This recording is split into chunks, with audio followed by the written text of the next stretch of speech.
ဒီနေ့မှာတော့အားလုံးကိုမလေးရှားမှာနာမည်ကြီးနေတဲ့နေရာလေးတစ်ခုဖြစ်တဲ့ Batu Cave ကိုခေါ်သွားပေးမှာပဲဖြစ်ပါတယ်။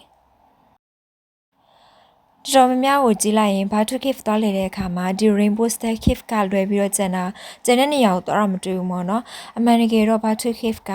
ဂူပေါင်းများစွာနဲ့ပေါင်းဖွဲ့ထားတဲ့နေရာတစ်ခုဖြစ်ပါတယ်။တကယ်တမ်းအချိန်ပေးပြီးလည်မှဆိုရင်တော့2နာရီ3နာရီလောက်တော့ပေးမှအဆင်ပြေတဲ့နေရာလေးတစ်ခုပါ။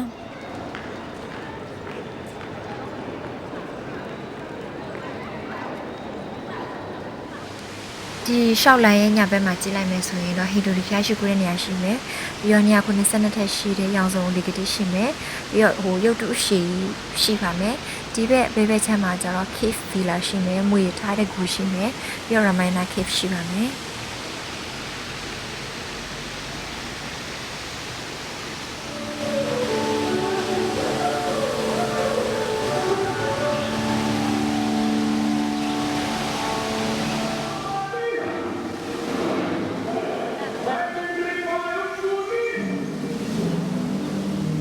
Cave Villa ရဲ့ဒီဘက်နည်းနည်းရှောက်လိုက်ရင်တော့ဒီရေတကူသေးသေးလေးကိုတွေ့ရမှာပဲဖြစ်ပါတယ်။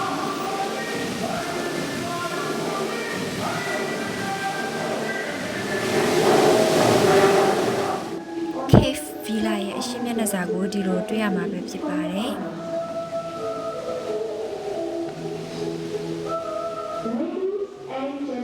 Cave Villa ရဲ့ဝင်လိုက်တာနဲ့ဒီလို art gallery ကိုတွေ့ရမှာပဲဖြစ်ပါတယ်။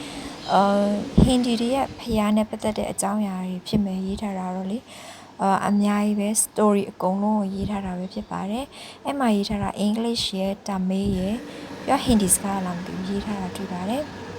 အထဲဝင်လိုက်ရင်တအားကိုမိုက်ပါတယ်သူတို့လှုပ်ထားတာရတော့အရန်လက်ရမြောက်တယ်လို့ပြောလို့ရတယ်ပေါ့နော်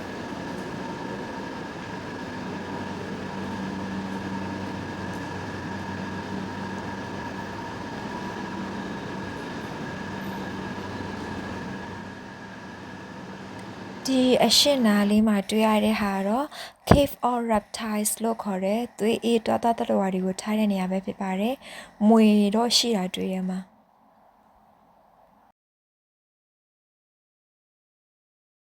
ကူထဲကိုဝင်လိုက်တာနဲ့အေးလေးနဲ့နေလို့အရန်ကောင်းပါတယ်။ပြီးတော့သူတို့ပုံဖော်ပြလို့ထားတဲ့အမှုပညာကလည်းမချီချူးပဲနဲ့မနေနိုင်ပါဘူး။တကယ်ကိုလက်ရမြောက်ပါတယ်။